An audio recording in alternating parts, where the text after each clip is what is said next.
I'm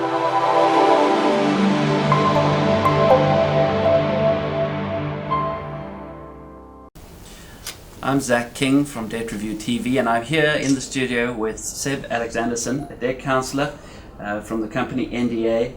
Thank you very much for joining us in the studio today. Thanks for having me, Zach. Yeah, we're very interested in the topic of Garnishee orders. Recently there's been a lot of talk about a big constitutional court case that's been happening. We wanted to get your input on it.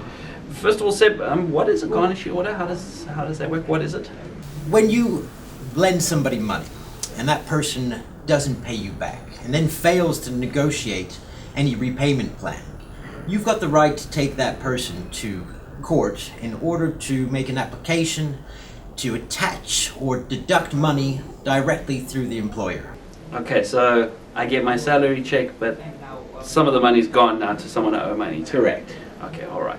So now there's another word that people use, an emoluments attachment order, Yes. which is also about attaching money out of your salary. Is this the same kind of thing we're talking about? Absolutely. An EAO, commonly referred to as a Garnishee order, are exactly the same thing. Okay, so the two are the same.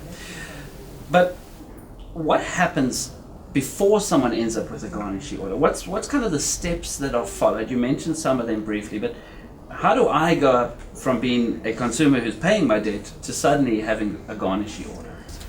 Well, look, these days it's very difficult to get a Garnishee order, but in the past, what would happen is, once again, the consumer would borrow money from the creditor and then would fail to make the repayments. So the creditor has a legal right to pursue that consumer in order to get their money back. So the first thing that's going to happen is the creditor is going to pursue the consumer through debt collection purposes. Failing to collect any money that way, the creditor will then pursue the consumer through the courts, will issue a summons. If the consumer doesn't show up to court, they will get a default judgment, which will then allow the sheriff to go over to the house and see if they can attach on any movable goods. Failing to do that, they will go back to court and then approach the employer to pay the creditor directly from the consumer's salary. So quite scary stuff, though. Is there any way to avoid a Garnishee order? Absolutely. The first thing you should do is always try to negotiate with your creditors. Try to make some kind of repayment plan. Failing that, debt review is the best medium to negotiate your way out of that. Okay, so you're a debt counselor. Can debt review help in that situation? 100%. Debt review is all about negotiating repayment terms that are affordable and applicable to the individual consumer. So does that mean normally that you just pay less than you were before when you couldn't pay everybody what they were? Absolutely. I mean, every case is different. We look at every consumer's case on a case-by-case basis. But yes, in 99% of the circumstances, you will pay a reduced amount back to your creditors. So if I've got a Garnishee order against me now, and money's coming off my salary every month, things are out of control, is debt review still an option for me? 100%, Zach. If you've got a Garnishee order in place, that Garnishee order is going to stand. But what we can do is we can help you with the rest of your debts to avoid any further Garnishee orders. Okay, so we want to go back to this constitutional court case that we mentioned. A group of farm workers in the Western Cape, they were really struggling to make ends meet because all this money was disappearing off their salary, a lot like what happened in Marikana. They went to the Stellenbosch Legal Aid Clinic, they asked for some assistance, they went to High Court in the Western Cape, and the court case there went in their favor. And in fact, in that court case, they said that these Garnishee orders might not be constitutional. So the matter went to constitutional court, and what happened there, sir? Huge victory for the Legal Aid Clinic and for the people of South Africa. Three main points came out of that court case.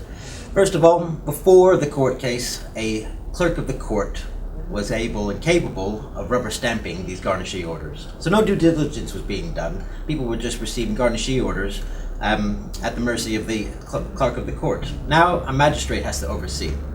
Secondly, affordability. Affordability factors and due diligence must be done to make sure that the consumer is not left with nothing after the paycheck. So that sounds like a massive change. Basically, in the past, you could never get to the court where you wanted to defend yourself. They would just take whatever amount they wanted off, and there was someone in the back room just kind of stamping these things and getting a bottle of whiskey at the end of the month. Who knows? Exactly. Okay, so that's a massive victory for the South African consumer. You should make Garnishee orders a thing of the past. Is that the end of Garnishee orders? Are they done? Are they gone? Zach, I believe so. I think it should be almost impossible now for anybody to obtain a garnishee order. You have every option available to you. Debt review is there to help you every step of the way. And with these new affordability factors and putting the emphasis on the magistrates to be able to make the right decision, nobody should be getting a garnishee order anymore. Okay, so let's say I'm a consumer, and every month I've got to decide, well, I'm going to pay this guy, I can't afford to pay him, and I keep swapping and changing whoever phones me the most or chases me the most. I promise them and I pay them. What advice would you give me? Zach, that's exactly why we're here. Whether you think you're over indebted or not, one of the best things you could do is sit down with a debt counselor and go through a financial statement. Look at your income, look at your expenditure, try to look at your affordability compared to what you're paying towards your creditors, and see if you're living a normal standard of living. It doesn't cost you anything, and any good debt counselor will help you out. So this is a big change in the world of collections. Garnishee orders have really had to shift and change, and this constitutional court plays a massive role in that. Seb, we just want to say thank you very much for explaining it to us and telling us other options that people have. We really appreciate your time. Thank you, Zach.